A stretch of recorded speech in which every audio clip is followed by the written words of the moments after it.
And cite for them the parable of the present life. It is like water that we send down from the sky, the plants of the earth absorb it, but then it becomes debris, scattered by the wind.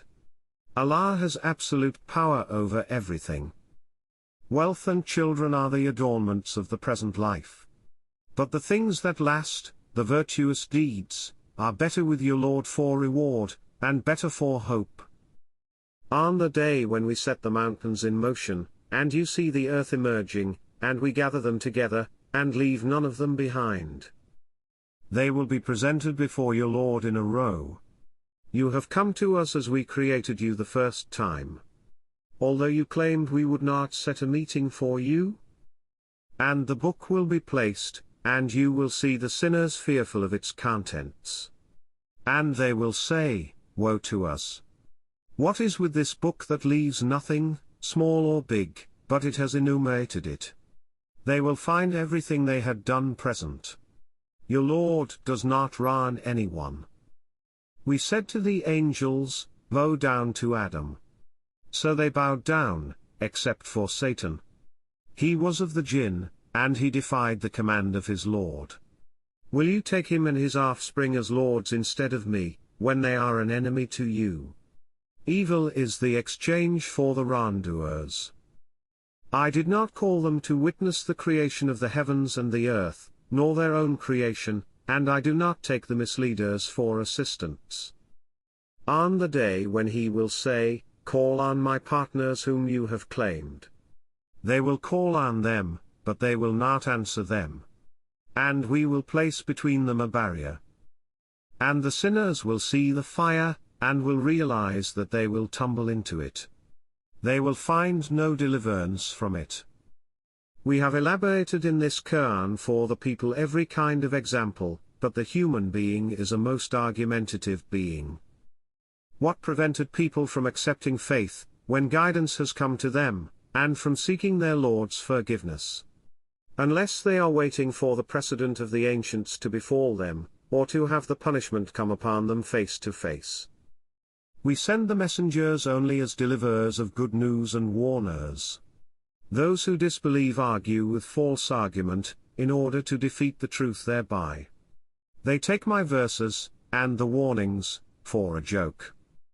Who does greater wrong than he, who, when reminded of his Lord's revelations, turns away from them, and forgets what his hands have put forward? We have placed coverings over their hearts, lest they understand it, and heaviness in their ears. And if you call them to guidance, they will not be guided, ever. Your Lord is the forgiver, possessor of mercy. Were he to call them to account for what they have earned, he would have hastened the punishment for them. But they have an appointment from which they will find no escape. And these towns, we destroyed them when they committed injustices, and we set for their destruction an appointed time. Recall when Moses said to his servant, I will not give up until I reach the junction of the two rivers, even if it takes me years. Then, when they reached the junction between them, they forgot about their fish. It found its way into the river, slipping away. When they went further, he said to his servant, Bring us our lunch, we were exposed in our travel to much fatigue.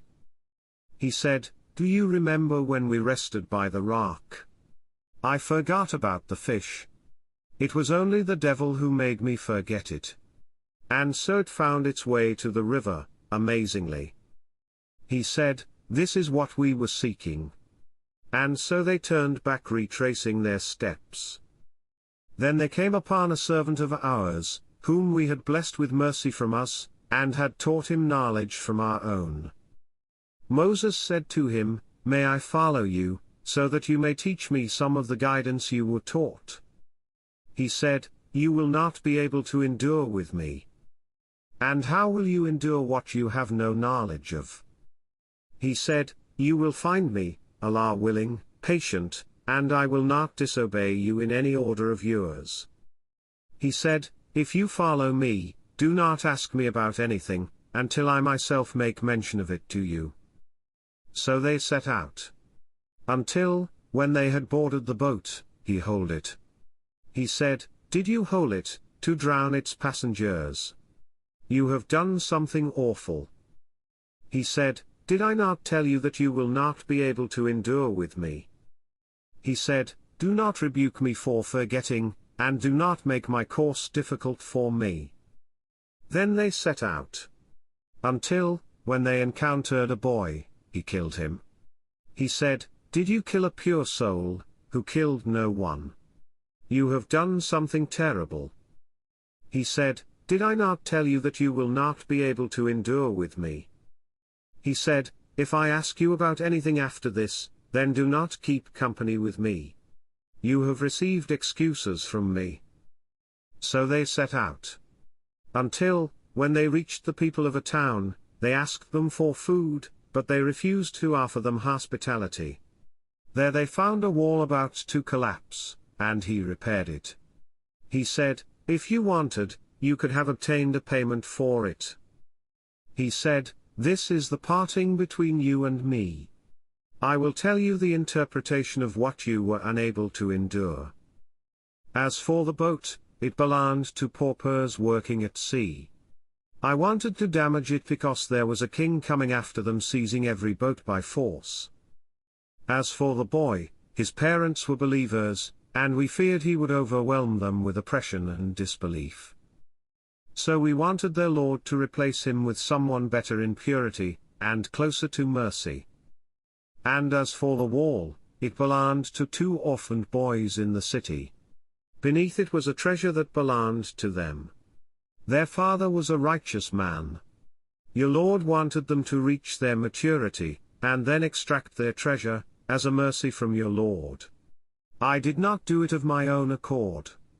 This is the interpretation of what you were unable to endure. And they ask you about Zul Qarnayn.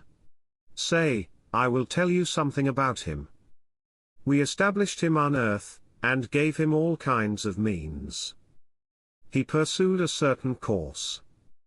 Until, when he reached the setting of the sun, he found it setting in a murky spring, and found a people in its vicinity. We said, O Zul Qarnayn, you may either inflict a penalty, or else treat them kindly. He said, as for him who does wrong, we will penalize him, then he will be returned to his Lord, and he will punish him with an unheard of torment. But as for him who believes and acts righteously, he will have the finest reward, and we will speak to him of our command with ease. Then he pursued a course. Until, when he reached the rising of the sun, he found it rising on a people for whom we had provided no shelter from it. And so it was. We had full knowledge of what he had. Then he pursued a course. Until, when he reached the point separating the 2 barriers, he found beside them a people who could barely understand what is said. They said, O Zul Qarnayn, the Gog and Magog are spreading chaos in the land. Can we pay you, to build between us and them a wall? He said, what my Lord has empowered me with is better. But assist me with strength, and I will build between you and them a dam. Bring me blocks of iron.